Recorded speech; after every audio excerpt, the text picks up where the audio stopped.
मैं आज तुम्हें अपनी जिंदगी की वो कहानी सुना रही हूँ जो मेरे दिल की गहराइयों से निकलती है। मेरा नाम सारा है। मैं लाहौर की एक आम सी लड़की थी जिसका दिल बहुत बड़ा था लेकिन सोचने का तरीका बहुत छोटा। आज जब मैं ये सुना रही हूँ मेरी आंखों में आंसू हैं लेकिन होठों पर मुस्कुराहट भी, क्योंकि मोहब्बत ने मुझे सिखाया कि दर्द भी एक तोहफा है अगर इसे सही तरीके से समझा जाए। ये सब कुछ 5 साल पहले शुरू हुआ। मैं 24 साल की थी। घर वाले मेरी शादी की बात कर रहे थे।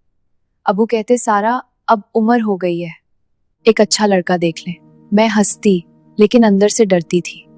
मुझे लगता था कि शादी का मतलब आज़ादी का खात्मा है। मैंने सोचा था कि मोहब्बत तो अफसानों में होती है, हकीकत में तो बस एडजस्टमेंट होती है। एक दिन यूनिवर्सिटी के बाद मैं अपनी सहेली के साथ अनारकली बाजार गई। वहां एक छोटी सी किताबों की दुकान थी। एक पुरानी सी किताब उठाई, रोमियो एंड जूलियट का उर्दू तर्जुमा। पीछे से एक आवाज आई, ये किताब पढ़ने से पहले ये जान लो कि मोहब्बत हमेशा खुशी नहीं देती, कभी कभी वो तुम्हें तोड़कर नई शक्ल देती है। मैं मुड़ी, सामने एक लड़का खड़ा था। वो लंबा था, सादा कपड़ों में था और उसकी आंखों में एक अजीब सी गहराई थी। उसका नाम हसन था। वो उसी दुकान का मालिक था। बातों बातों में पता चला कि वो शायरी करता है, लेकिन छुपाकर। लोग शायरी को कमजोरी समझते हैं। उसने कहा, तो तुम कमजोर हो? नहीं, बस इतना कमजोर जरूर हूं कि किसी की आंखों में डूब जाना चाहता हूँ।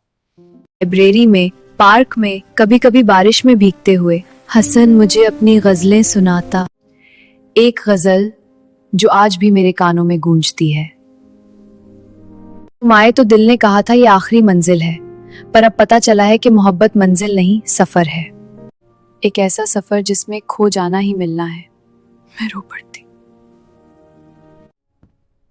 सारा रो मत, ये आंसू तुम्हारे दिल की सफाई है। लेकिन घर वालों को पता चल गया। अबू का गुस्सा देखने वाला था। ये लड़का किताब बेचने वाला हमारे खानदान की बेटी के लायक नहीं। अम्मी रोने लगी। भाई कहने लगा, सारा सोच लो, ये मोहब्बत नहीं जुनून है। मैंने घर वालों की वजह से हसन से कहा, हम अलग हो जाएं। हसन मेरी बात सुनकर खामोश रहा। फिर बोला, सारा मोहब्बत अलग होने से खत्म नहीं होती, ये तो बस शक्ल बदल लेती है। अगर तुम खुश रहोगी तो मैं भी खुश रहूंगा। मैंने शादी कर ली एक अमीर घराने के लड़के से। नाम था अहमद। वो अच्छा था, मेहरबान था, लेकिन मेरे दिल में हुस्न की जगह कोई नहीं भर सकता था। शादी के बाद जिंदगी चलती रही। अहमद मुझे बहुत प्यार करता था, लेकिन मैं अंदर से खाली थी और मैं इसकी याद में रातों को चुपके से रोती। हसन की गजलें याद आती। एक दिन अहमद को पता चल गया।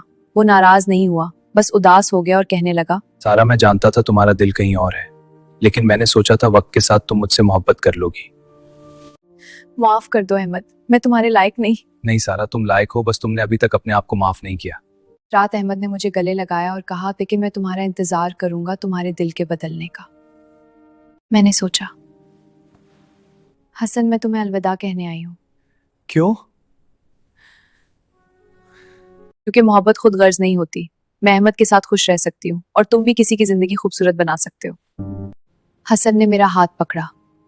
आखिरी बार सारा, तुमने मुझे सिखाया कि सच्ची मोहब्बत वही है जो दूसरे की खुशी को अपनी खुशी से बढ़कर समझे। जाओ, खुश रहो।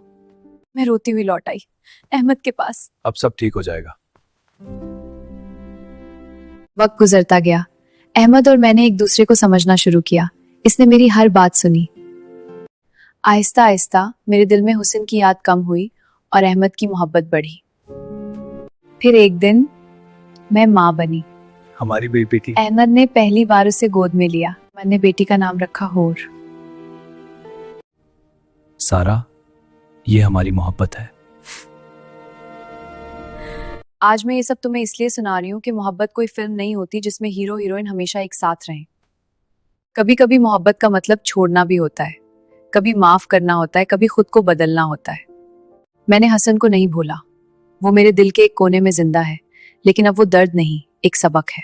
और अहमद, वो मेरी जिंदगी का वो शख्स है जिसने मुझे सिखाया कि सच्ची मोहब्बत वो नहीं जो तुम्हें पागल कर दे, बल्कि वो जो तुम्हें बेहतर इंसान बनाए।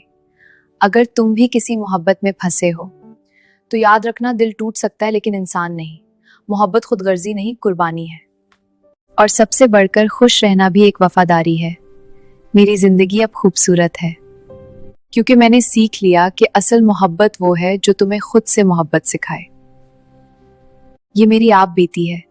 अगर तुम्हारा दिल भी कहीं खो गया है तो उसे ढूंढो, लेकिन याद रखना कभी कभी वो तुम्हारे सामने ही होता है, बस तुमने देखना छोड़ दिया होता है। अगर मेरी वीडियो अच्छी लगी हो तो वीडियो को लाइक कर दें और चैनल को सब्सक्राइब कर दें। शुक्रिया।